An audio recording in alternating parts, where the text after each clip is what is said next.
Halo Bapak Ibu guru hebat semua. Jumpa lagi dengan saya Faradita Septiananda Dewi dari calon guru penggerak angkatan 9 2023. Pada kesempatan kali ini, saya akan memaparkan koneksi antar materi, kesimpulan dan refleksi pada modul 1.1 yaitu Pemikiran Ki Hajar Dewantara. Nah, sebelum mempelajari modul ini, apa yang Anda percaya tentang murid dan pembelajaran di kelas sebelum Anda mempelajari modul Pemikiran Ki Hajar Dewantara?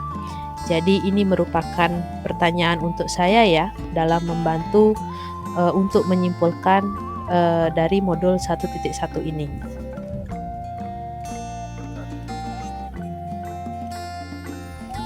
Sebelum mempelajari modul ini, saya percaya bahwa pendidikan dan pengajaran adalah hal yang sama.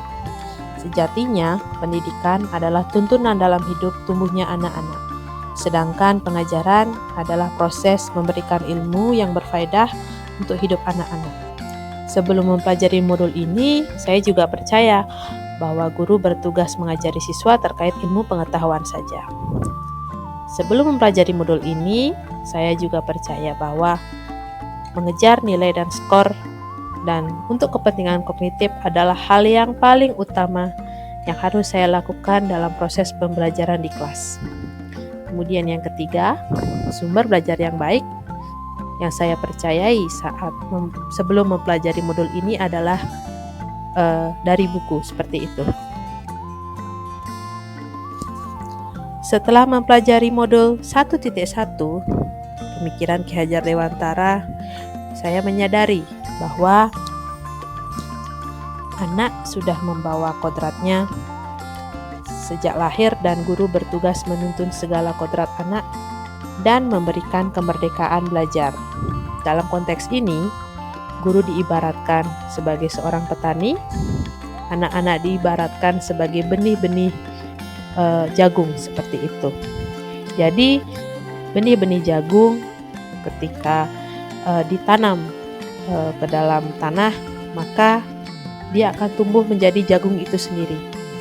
Jadi seperti itulah anak-anak. Dia sudah membawa segala kodratnya, kemudian guru bertugas memberikan lingkungan belajar yang nyaman bagi siswa yang kita ibaratkan sebagai tanah dari bulir-bulir jagung itu sendiri. Kemudian kita tuntun mereka supaya mereka tumbuh dengan baik dan mampu memberikan kemerdekaan belajar kepada mereka. Setelah mempelajari modul ini juga, saya menyadari bahwa ada adab di atas ilmu. Budi pekerti melatih anak untuk memiliki kesadaran diri yang utuh untuk menjadi dirinya, dalam hal ini kemerdekaan diri dan kemerdekaan orang lain. Jadi, guru di sini perlu menguasai diri dan pendidikan budi pekerti. Dengan adanya budi pekerti, setiap manusia mampu berdiri sebagai manusia dan dengan sifat-sifat dasar yang mungkin dapat dikatakan negatif dapat dikendalikan. Budi pekerti digunakan untuk bekal dalam menghadapi tantangan zaman. Setelah mempelajari modul ini pula, saya menyadari bahwa potensi kearifan lokal yang erat dalam keseharian siswa dapat menjadi penguatan karakter dan diimplementasikan ke dalam lingkungan sekolah.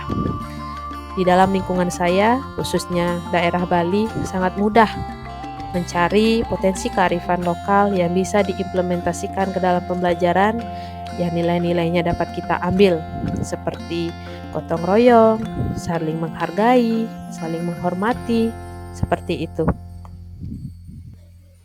Lalu, apa saja yang bisa saya terapkan agar kelas saya dapat mencerminkan pemikiran Ki Hajar Dewantara? Apa yang bisa saya terapkan agar kelas saya mencerminkan pemikiran Ki Hajar Dewantara? Yang pertama, saya akan memahami karakteristik siswa dan berusaha mengakomodir keberagaman menjadi merdeka belajar.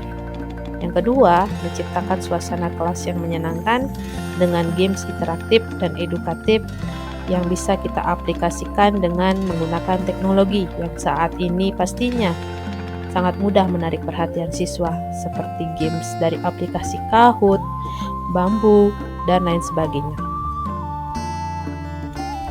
Lalu, hal yang bisa saya terapkan agar kelas saya mencerminkan pemikiran Ki Hajar Dewantara adalah saya akan menanamkan nilai-nilai budi pekerti kepada anak-anak dengan cara misalnya menggali potensi kearifan lokal yang ada.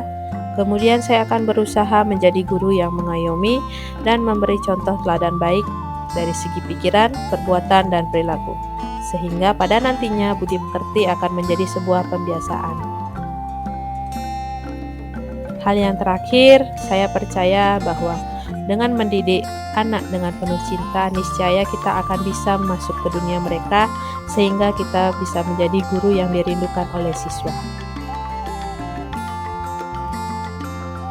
Itu tadi kesimpulan pemikiran saya tentang pemikiran Ki Hajar Dewantara. Semoga bermanfaat dan terima kasih telah menyaksikan.